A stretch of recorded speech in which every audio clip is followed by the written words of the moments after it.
Theory of classical conditioning. আগে আমি শুধু কন্ডিশনিংটা আলোচনা করলাম। এই ভিডিওতে থিওরি অফ ক্লাসিক্যাল কন্ডিশনিংটা আলোচনা করছি। রাশিয়ার শারীরতত্ত্ববিদ আইভান পাভলভ এই তত্ত্বের প্রবক্তা। শারীরবৃত্তি ও ব্যাখ্যার উপর প্রতিষ্ঠিত প্যাভলভের মতে যে কোনো প্রাণীর কোনো নির্দিষ্ট প্রতিক্রিয়া সৃষ্টির জন্য কিছু উদ্দীপক থাকে এবং যে কোনো অবস্থাতে উদ্দীপকগুলি একই ধরনের প্রতিক্রিয়া সৃষ্টি করে।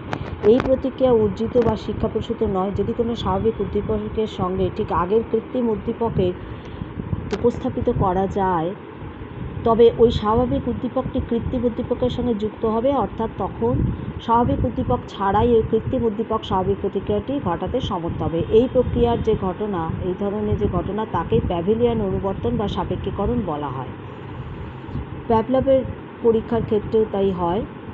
প্যাভলভের এই অনুবর্তন সংক্রান্ত বিভিন্ন পরীক্ষার মাধ্যমে কুকুরের লালাক্ষরণ পরীক্ষাটিও উল্লেখযোগ্য। লালাক্ষরণ হলো খাদ্যবস্তুর স্বাভাবিক প্রতিক্রিয়া। প্যাভলভ খাদ্যের পরিমাণের সঙ্গে লালাক্ষরণের পরিমাণের সম্পর্ক নির্মাণের চেষ্টা করেছিলেন। খাবার দেওয়ার আগে ঘণ্টার শব্দ করলে এবং ঘণ্টার শব্দ শেষ হওয়ার আগেই খাদ্যবস্তু উপস্থাপন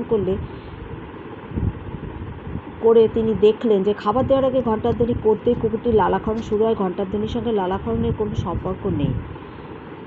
তাই প্রথম ঘণ্টার ধ্বনির সঙ্গে তার সজাগ বা প্রতিক্রিয়া দেখা যেত, কিন্তু এই পরীক্ষাটি পুনরাবৃত্তি করার ফলে ঘণ্টারূপ উদ্দীপকের সঙ্গে সংশ্লিষ্ট স্বাভাবিক প্রতিক্রিয়া লালাক্ষরণ যুক্ত হলো, অর্থাৎ এই অবস্থায় কুকুরটির খাদ্য ছাড়াই শুধুমাত্র ঘণ্টার ধ্বনিতে লালাক্ষরণ প্রক্রিয়াটি শুরু হয়।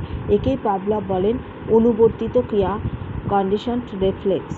বর্তমানে একে অনুবর্তিত প্রতিক্রিয়া, কন্ডিশনিং রেসপন্স বলা হয়। এই অ্যানালিসিসের এই ছবিটা আমি দেখিয়ে দিচ্ছি, আলোচনা করছি না, আচরণটা দেখিয়ে দিলাম। এই অনুবর্তনের বৈশিষ্ট্য কী সেটি নিয়ে আমি পরবর্তীতে আসছি।